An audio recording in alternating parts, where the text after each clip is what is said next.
So you talk about an artist has to be part of the community. He doesn't live alone, but don't artists also have to be, not listen to all those voices telling them what their art should be, or not always, or maybe they do, so trendy, so commenting. I mean, artists are often loners in society. No, an artist is human too. And I think who and what he is depends on where and what he is. I don't think there are any rules.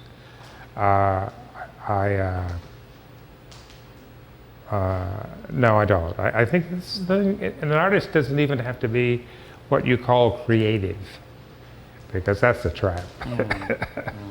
That means my way or no way, sucker.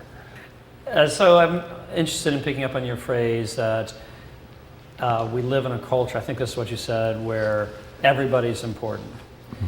And I feel that way too, and I'm not sure that's good or bad. I'm mixed, because part of the American credo seems to be we're all equal, we all have a chance, we all can make it, and but in some ways it's the dumbing down. Everybody's going to college now, more people in college than ever before, which means colleges have expanded, which means teachers that probably shouldn't be teaching are teaching.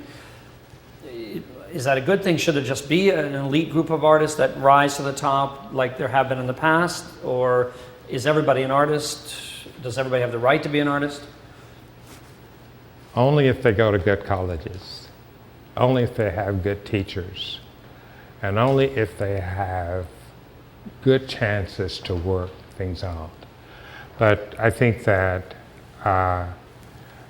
around two factors, around the Beat Generation and around the Vietnam War, the sort of demonstrations there, is that these were resistance forces in where that our younger community had to resort only to equal force in order to get something to work.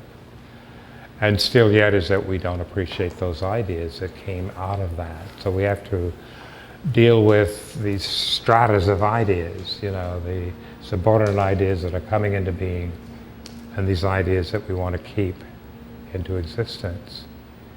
And that there are a lot of artists who are artists whose names are never mentioned in classrooms.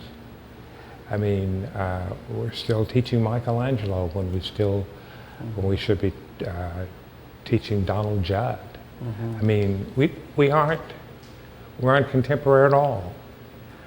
Paint has always been accessible too. It doesn't mean we have better painters.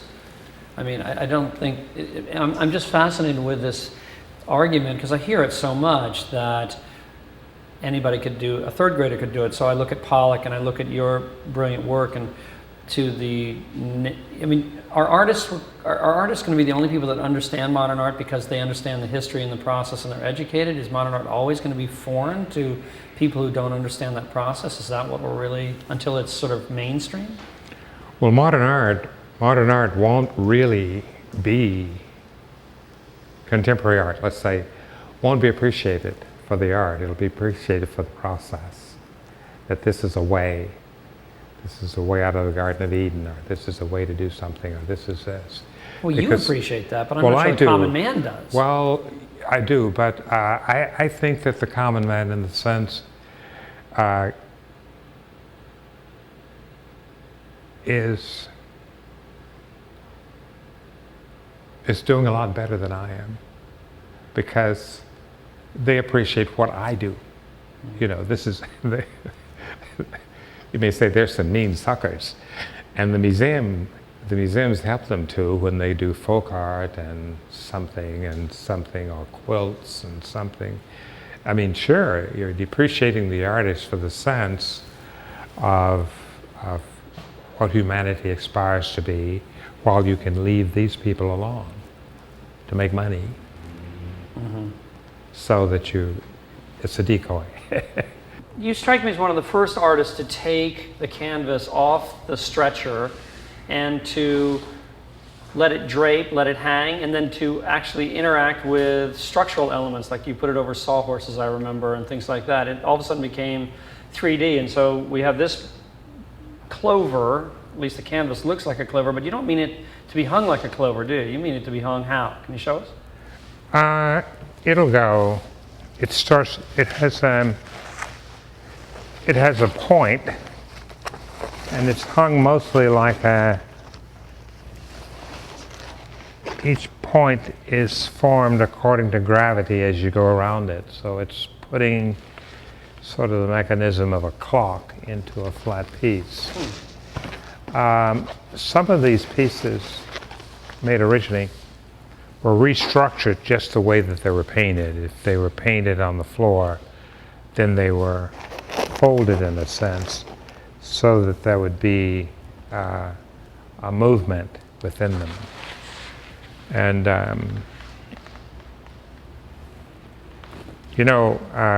canvas may never have been on the stretcher. I mean, the experience of making a painting doesn't always mean that it was stretched in the beginning around the world, let's say. Mm-hmm. And then the interesting thing is that in drawing the cloak or became the person who drew cloth became a very specialist, like Van Dyck, and that his cloths, in a sense, actually are quite present, and quite present even in his paintings, so that the structure of something soft need not necessarily have been hard. And that was the thing that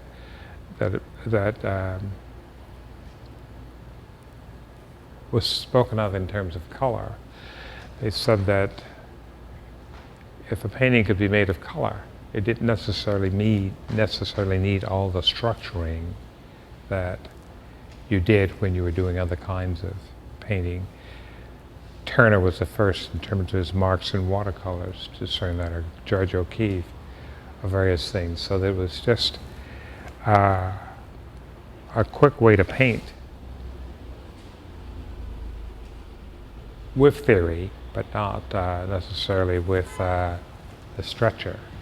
But aren't artists, some young artists just want the recognition, and so they're looking at Sam Gilliam and they're doing their best to copy.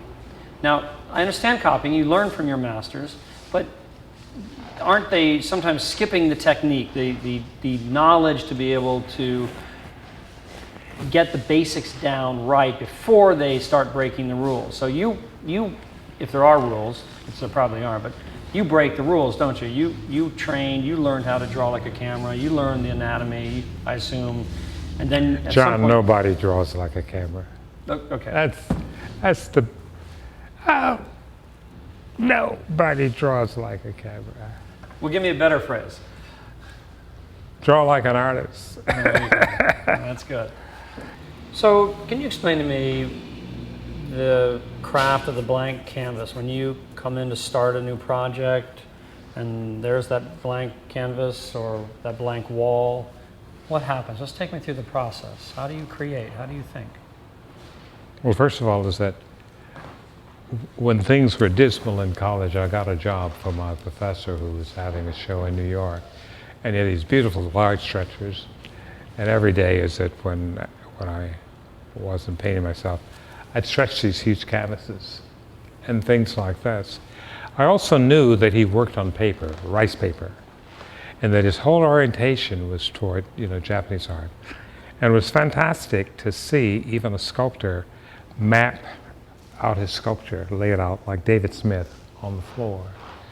So it makes you think, is it necessarily true that all the work that you're going to do to get a frontal image, does it have to start on a stretcher?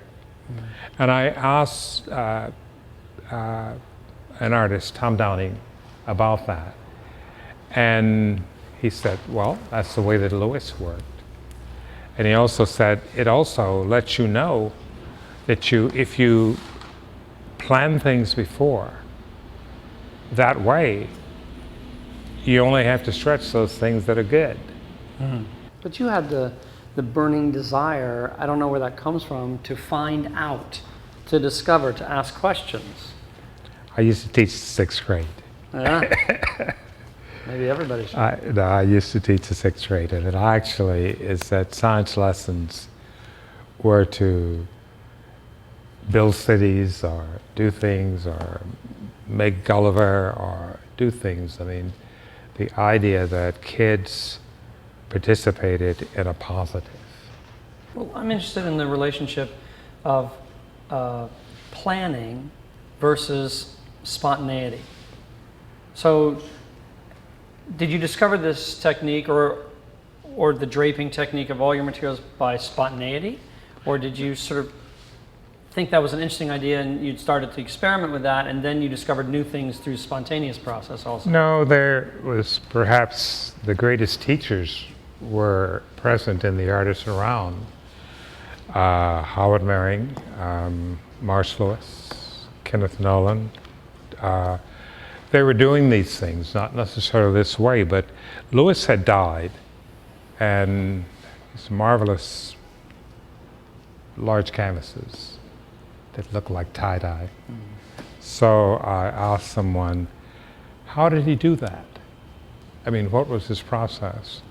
And for Lewis, in order to earn money, he taught a lot of artists in the community, and even women who painted on bed sheets.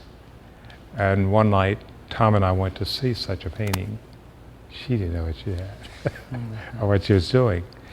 But there's no difference in this than the way that actually is that a lot of fabrics that were dry were made in Madras.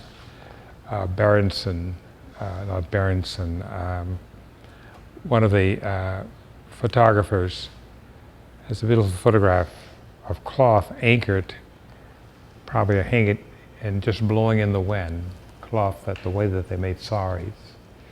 So that just looking at these kind of things encourages one to actually to paint that way. But I had also gone through a very good school in terms of painting with oils and things like this, so that it's not, you're not lost when it comes to just doing what would be called viscosity painting or creating striations. And the very paint itself, the acrylics, do that. The beautiful thing about acrylics don't readily mix. I mean, you can take the extra acrylics from here, put them in a bucket, and they create layers. You can always dip and then paint the paint again like marbleizing.